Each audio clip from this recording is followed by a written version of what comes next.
जब सृष्टि की रचना हुई, तब समय को चार भागों में बांटा गया। चार युग। हर युग मनुष्य के धर्म, आचरण और चेतना का दर्पण है। जैसे जैसे युग बदलते गए, वैसे वैसे मनुष्य का चरित्र, आस्था और कर्म भी बदलते गए। एक, सतयुग, सत्य और धर्म का युग। सतयुग को कृत युग भी कहा जाता है। यह सबसे पवित्र और दिव्य युग था। इस युग में धर्म चारों चरणों पर खड़ा था। झूठ, अहंकार, लोभ और पाप का कोई अस्तित्व नहीं था। मनुष्य तपस्वी, शांत और सत्यनिष्ठ था। लोग ध्यान और तपस्या से ईश्वर को प्राप्त करते थे। राजा भी ऋषियों जैसे थे और प्रजा भी धर्म का पालन करती थी। प्रमुख घटनाएं: भगवान विष्णु का मत्स्य, कूर्म और वराह अवतार, नरसिंह अवतार द्वारा भक्त प्रहलाद की रक्षा, ऋषि मुनियों का तप और वेदों की रचना।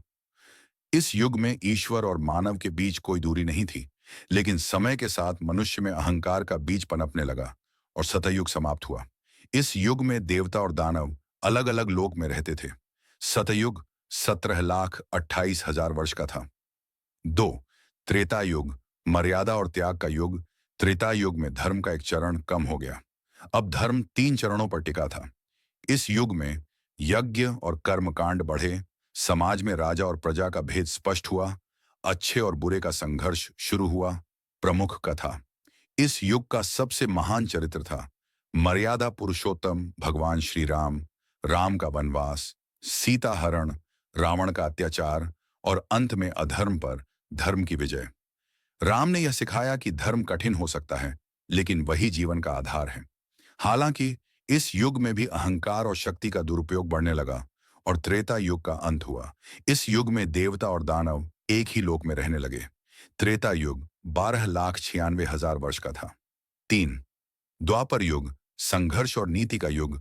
द्वापर युग में धर्म केवल दो चरणों पर रह गया। इस युग में भाई भाई के बीच युद्ध, राजनीति, छल और कूटनीति, धर्म और अधर्म का अंतर धुंधला होने लगा।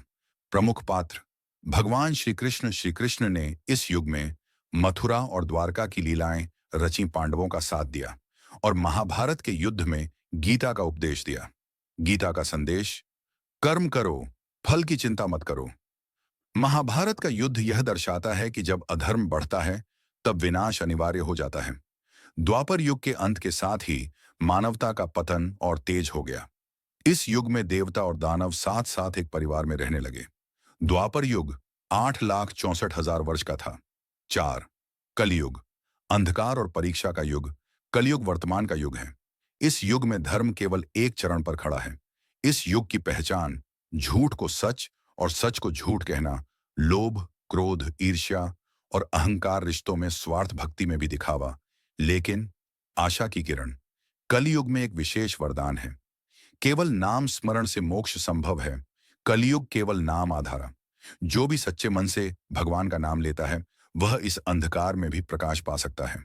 भविष्य में भगवान विष्णु का कल की अवतार होगा, जो अधर्म का नाश कर फिर से सत्य की स्थापना करेंगे।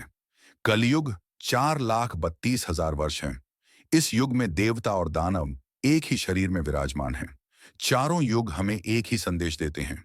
सतयुग सिखाता है सत्य सबसे बड़ा धर्म है।